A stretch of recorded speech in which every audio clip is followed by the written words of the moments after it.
کاروبار کے کون کون سے راستے غلط اور ناجائز ہیں، ہٹاؤ ان کو زندگی سے، تقوی اختیار کرو۔ تقوی کا مطلب کیا ہوتا ہے؟ جو چیزیں اللہ کو پسند ہیں ان کو اپنی زندگی میں لے آؤ، اور جو رسول اللہ کو پسند ہے ان کو اپنی زندگی میں لے آؤ، اور جو اللہ کی ناپسند اور رسول اللہ صلی اللہ علیہ وسلم کی ناپسند ہے ان کو اپنی زندگی سے نکال دو۔ یہ قرآن کا مطالبہ ہے۔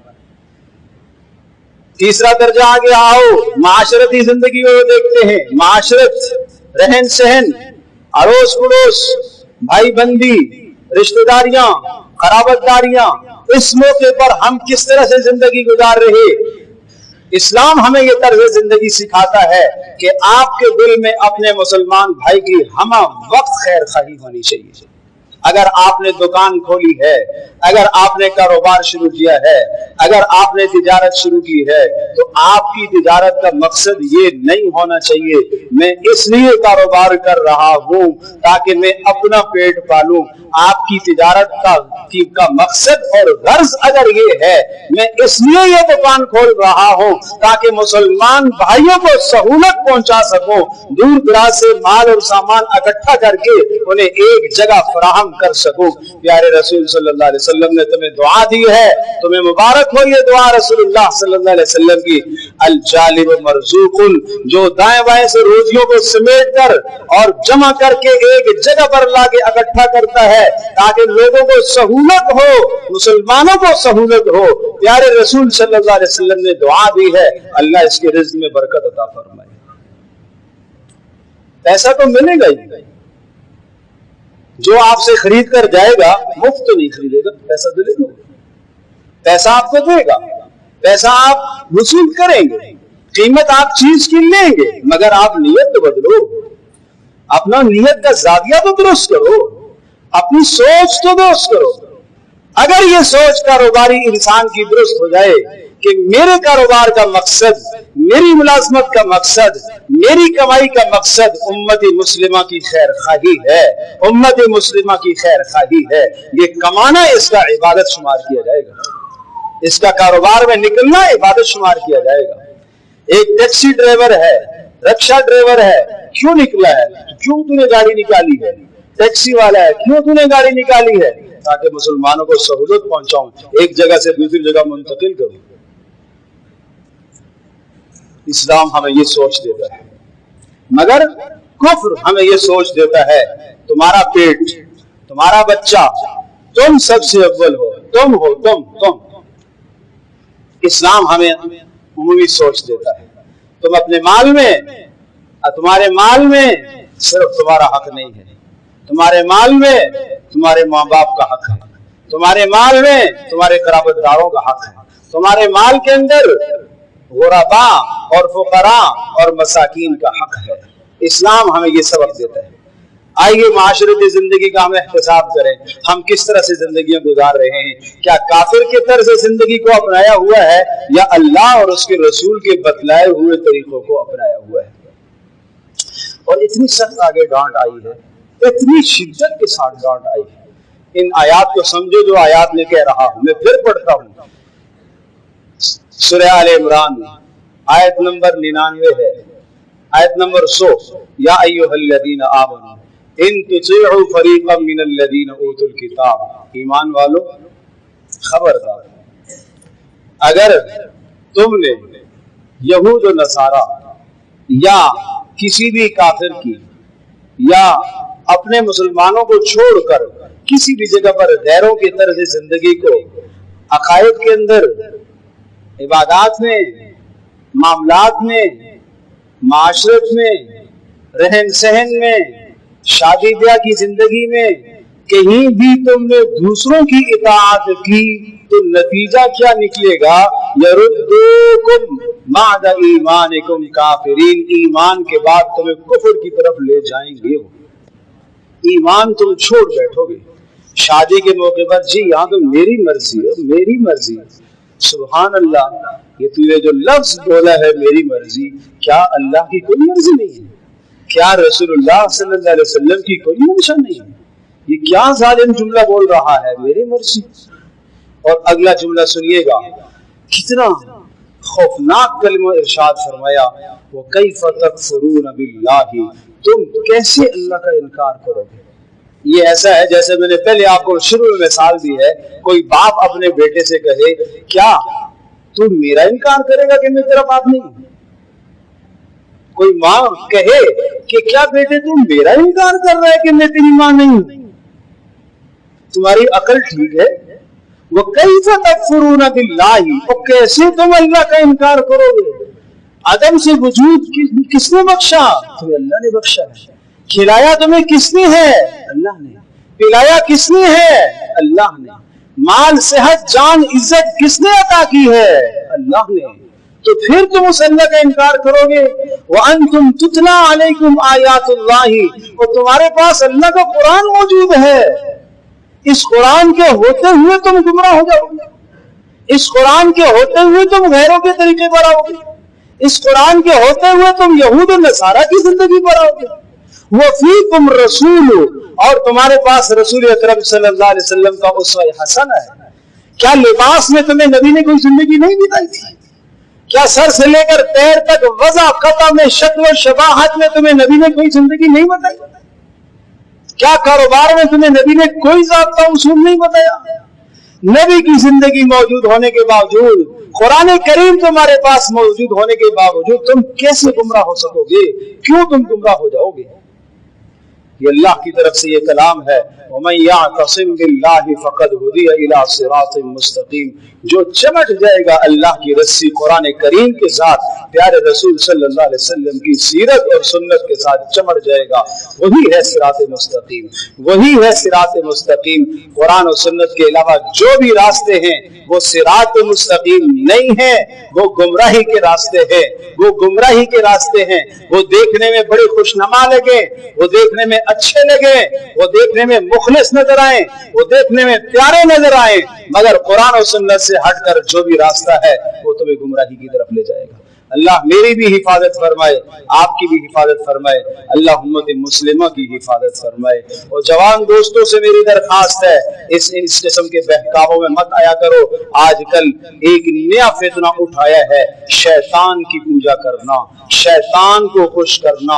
ایسی مجالس, ایسی محافل منعقد کی جاتی ہیں جن میں شیطان کی شکلیں بنائی جاتی ہیں, اور وہاں مکس گیدرنگ کے اندر ناچ گانا اور موسیقی ہوتا ہے, اور ان کا مدعا یہ ہوتا ہے کہ شیطان کو راضی کرنا ہے.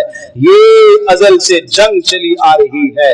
شیطان تمہیں ہمیشہ اللہ کی نافرمانی کی طرف لے کر جائے گا. جو شیطان کو راضی کرے گا اس نے رحمان کو ناراض کیا, جس نے رحمان کو ناراض کیا وہ شیطان کو ناراض کرے گا. ہم سب کو کیسے راضی کرنا چاہیے بھائی؟ رحمان کو راضی کرنا, رحمان کو راضی کرنا یہ میری ذمہ داری ہے.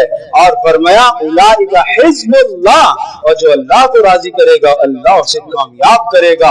اور جو شیطان کو راضی کرے گا استحوذ علیہم الشیطان, پھر شیطان اس پر مسلط ہو جاتا ہے.